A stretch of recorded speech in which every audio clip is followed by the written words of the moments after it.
지난해 폐업 신고자가 100만 명에 근접했다.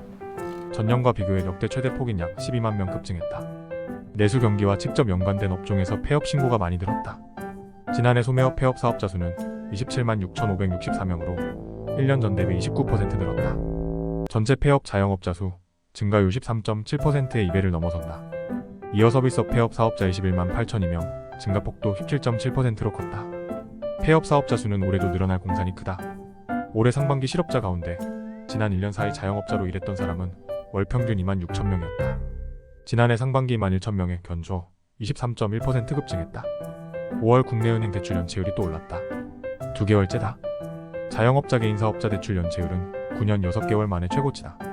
연체율 증가는 곧 폐업하는 자영업자들이 더 많이 늘어날 가능성이 크다는 걸 시사한다. 회사 잘리면 장사 망하면? 유튜버야 유튜버. 연봉이 1억이 넘는다던데? 15일 국세청에 따르면 2022년 1억 원 초과 수입을 신고한 20대야. 유튜버 BJ 개인 방송 진행자 등 1인 미디어 창작자는 총 1,324명이었다. 이는 2020년 528명과 비교해 약 2.5배 늘어난 것이다. 문제는 전체 1인 미디어 창작의 80%에 해당하는 31,481명은 연간 2,500만 원 미만의 수입을 신고했다는 점이다. 1억 원 초과 수입을 신고한 유튜버들은 2,781명으로 전체 39,366명의 7% 수준이다.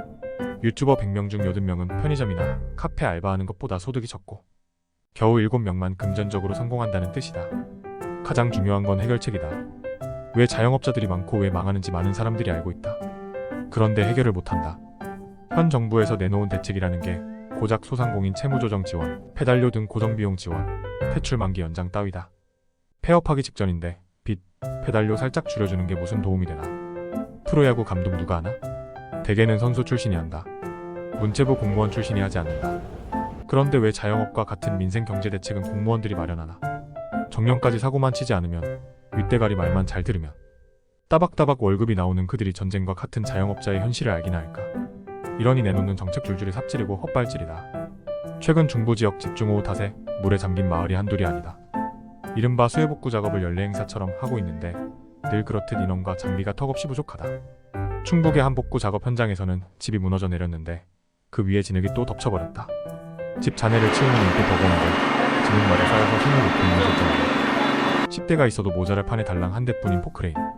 복구를 하라는 건지 인증샷만 찍으라는 건지 지역 공무원들이 출동해서 작업을 돕고 있지만 전문가가 아니다 보니 진행이 더디다. 이웃을 도우려는 지역민들이 함께 손을 거들지만 그들 역시 수마의 또 다른 희생자다. 더 어려운 실종자 수색이다. 경찰과 소방은 실종자를 찾기 위해 사력을 다하지만 워낙 인원 자체가 부족하다. 매년 100만 명이 폐업을 하는데 이들을 소방, 경찰 인력으로 보태면 안 될까? 이들 중 1%만이라도 지역 공무원으로 활용하면 안 되나? 출산율 올리기 위해 수백조 원을 엄한 데 쓰지 말고 이런 일에 쓰면 지방 인구는 저절로 늘지 않을까? 부실 PF 건설사 돕는데 수백조 원 쓰지 말고 침수 피해 지역이나 침수 위험, 지역 주택을 새로 짓거나 리빌딩하는 데 쓰면 제방을 더 튼튼하게 쌓는 데 쓰면 지방 일자리가 늘어나지 않을까? 아침마다 초등학교 횡단보도에서 깃발을 들고 어린이들의 안전을 지키는 우리의 어머니, 아버지들. 따지고 보면 이런 일을 왜 국가가 아니라 개인이 하는지 모르겠다. 미국이나 유럽 선진국에서도 이렇게 할까? 아마 소송이 일어나지 않을까? 자원을 가장한 강제봉사도 이제 그만하고 돈을 써서 일자리로 만들어야 한다.